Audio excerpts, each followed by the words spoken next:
Hey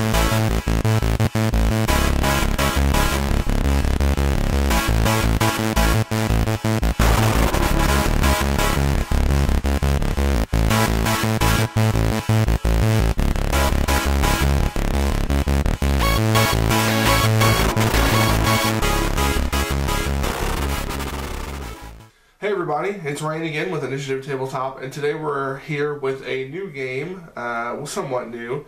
It's special, and it's called Superfight. This is a card game that got funded on Kickstarter not too long ago, and it's along the same vein of games like Cards Against Humanity. It's probably the best thing to compare it to, though it's a little less vulgar, and it's got more of like a superhero villain kind of theme. So, yeah, I picked up one off Kickstarter, and I've had a chance to play it for a while, and now I'm going to tell you what I think about it.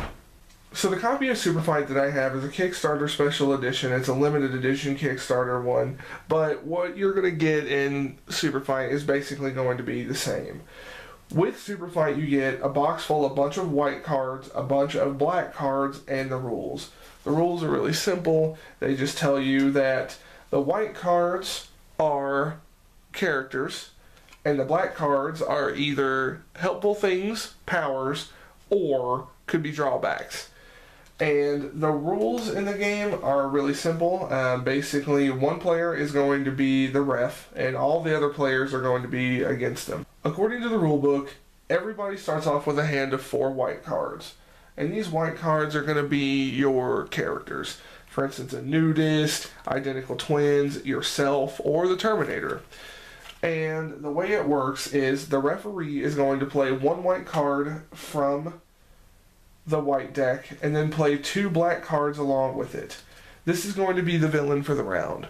So when you see here, you've got Terminator armed with a rocket launcher that sprays neurotoxin. Each other player is going to play a white card from their hand and then draw 2 black cards from the deck to be the hero fighting the villain. For instance, mine would be myself, made of paper and armed with a baguette. Not really a great adversary to this villain.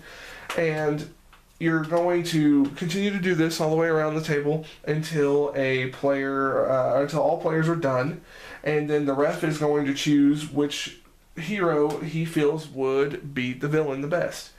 Now, that's all good and fun, but what happens when you play the game that way, your cards don't really get much use, because if you turn over 2 drawbacks for your character, well, there's no way that you're going to beat an adversary that's like the Terminator, armed with a rocket launcher and sprays neurotoxin. So a guy on Kickstarter, actually, he posted the rules online, this update for the rules, where you can play the game a different way. And once we started playing it that way, we never went back. The way it works is you have a hand of 8 cards total, 4 white cards and 4 black cards.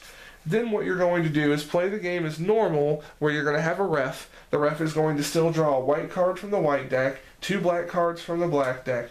But what's going to happen is each player is going to choose a white card from their hand for a character, for instance a hobo, and then they're going to play 1 black card on it. That has super endurance. Let me move these here. Then the ref is going to decide, once all players have played their white card and black card, the ref is going to choose a direction.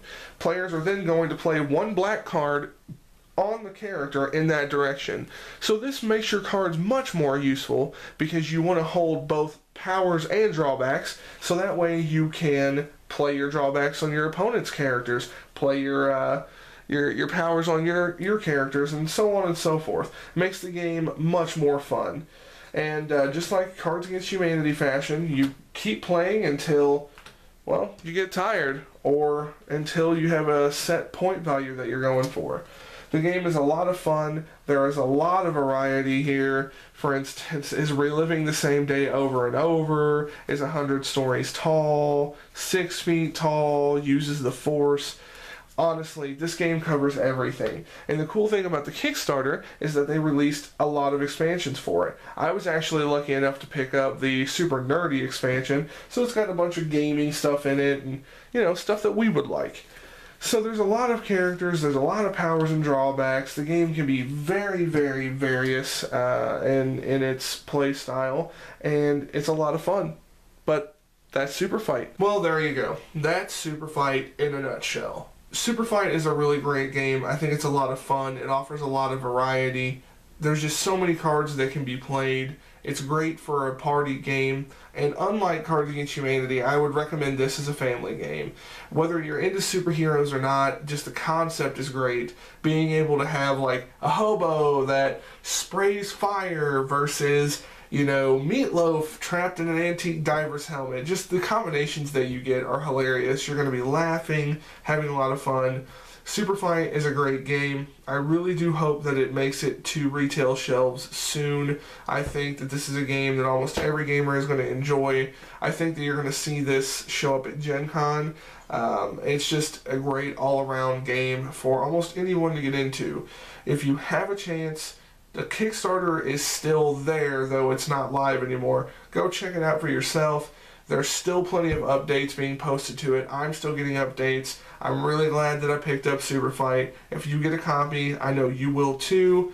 And that's about it. So thanks for checking out this review. I hope you enjoyed it. And as always, until next time, happy gaming.